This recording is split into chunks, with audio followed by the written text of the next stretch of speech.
जब उष्टा का संहार हो गया तो उसके मामा पक्ष के जो दैत्यराज थे, इन सब ने बड़ी यज्ञ करी कि बताओ हमारे भांजे को मार डाला इंद्र ने, अब तो हम ऐसा दैत्य उत्पन्न करेंगे जो पूरे समूल देवताओं का नाश कर दे।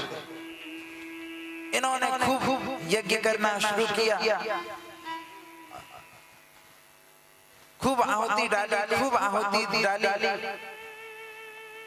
कि इंद्र को मारने वाला पुरुष प्रकट हो, परंतु मंत्र के गलत उच्चारण से, स्वर के भेद हो जाने से हो क्या गया, इंद्र से मरने वाला पुरुष प्रकट हो, उल्टा। इसलिए मंत्र को बड़ी सावधानी से स्पष्ट उच्चारण करना चाहिए, स्वर के भेद से अर्थ भेद हो जाता है।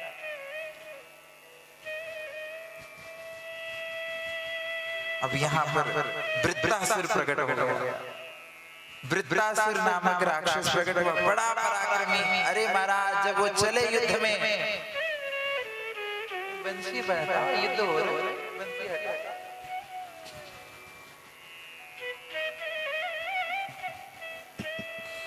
युद्ध में बंसी थोड़ी बजे।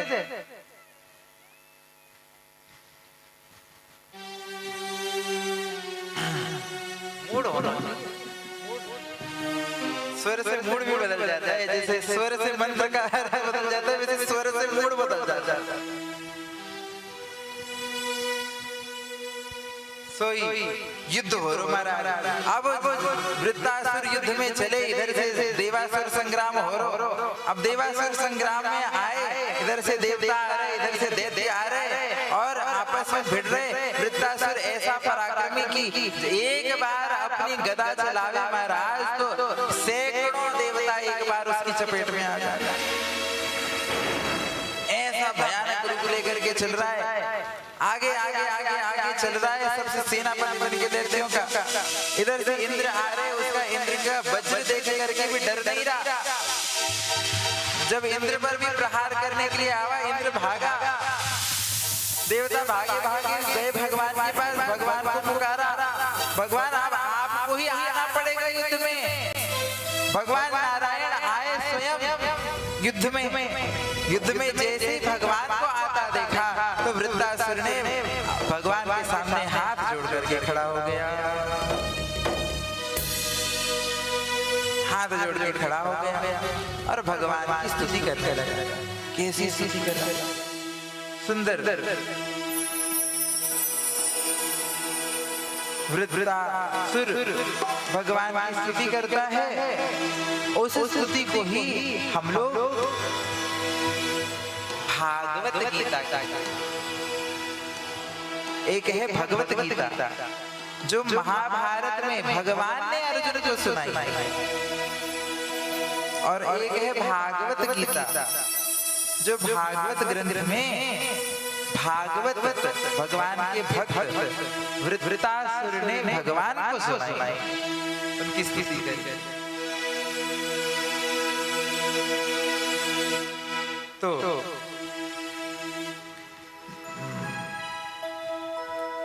वृत्रासुर ने भगवान की स्तुति करी है।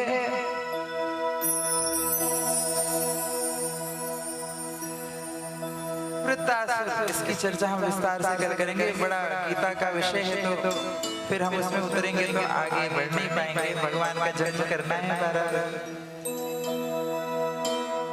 भागवत वृत्रासुर ने भगवान की स्तुति करी। न नाक पृष्ठो न च आत्मवेदी न भक्तिमास्तु चरणारविंदे। भगवान मुझे आपकी भक्ति और आपके चरणों के अलावा और कोई अभिलाषा नहीं। न नाक पृष्ठम, मुझे स्वर्ग की अभिलाषा नहीं। न च पारमेष्टि, मुझे ब्रह्मलोक की भी आकांक्षा नहीं। सत्यलोक भी नहीं चाहिए, स्वर्ग भी नहीं चाहिए। मुझे क्या चाहिए भगवान? केवल आपके चरणारविंद चाहिए। भगवान आपकी प्रेम मुझको प्राप्त हो जाए। कैसे? जैसे एक पक्षी होता है, पक्षी स्वयं से कुछ नहीं करता, वो अपनी जो माता होती है पक्षी की माँ, वो स्वयं जाती है कीड़ा अपने मुख में भर के लाती है और अपने बच्चे के मुख में डालती है।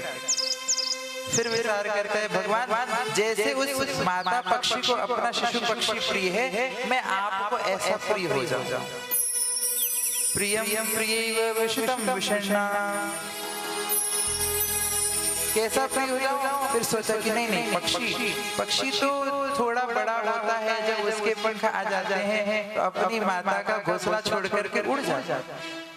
भगवान मुझे पक्षी नहीं बनना, पहला बात कैंसिल कर। दूसरी आकांक्षा, भगवान मुझको आप ऐसे प्रिय हो जाओ, कैसे प्रिय हो जाओ? जैसे एक बछड़े का बछड़ा होता है अपनी गैया, वत्सान, जैसे बछड़ा गौ के आने का समय होता है, जब वापस गौ माता गौचारण करके आती है गोधूली बेला के समय में, तो कितना आतुर होकर के माँ माँ माँ माँ रंभाते रहता है बछड़ा। इस प्रकार से मैं आपको नित्य याद करता रहूं और आप भी मुझको इस प्रकार से प्रेम करते रहें। जैसे माँ आती है, गैया आती है तो अपने बछड़े को, अपने बच्चिया को आते ही साथ खूब चाटने लगती, खूब लाड करती। इस प्रकार हमारा आपका प्रेम हो जाए।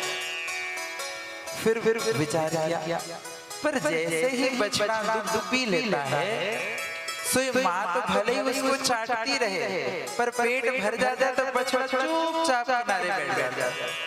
फिर रंभाना बंद कर देता है, देखता भी नहीं, फिर के नीचे बैठ जाता है। गैया माता भले ही उसको चाटती रहे, तो लेकिन नहीं, बछड़ा भी सही नहीं। ये वाली बात भी कैंसिल भगवान। क्या हो जाए? हाँ, एक समझ आया। जिस प्रकार से एक प्रेमी, जिस प्रकार से एक प्रेयसी अपने प्रेमास्पद के लिए ललायित रहती है, और वो प्रेमी भी अपने प्रिया के लिए ललायित होता है, जैसे चंद्र और चकोर होते हैं।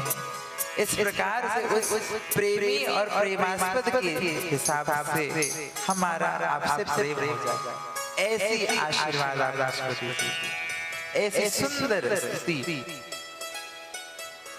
श्री वृत्तासुर भगवान के लिए करते हैं। बोलिए भक्तवत्सल भगवान की जय। उसके बाद युद्ध का विराम हुआ।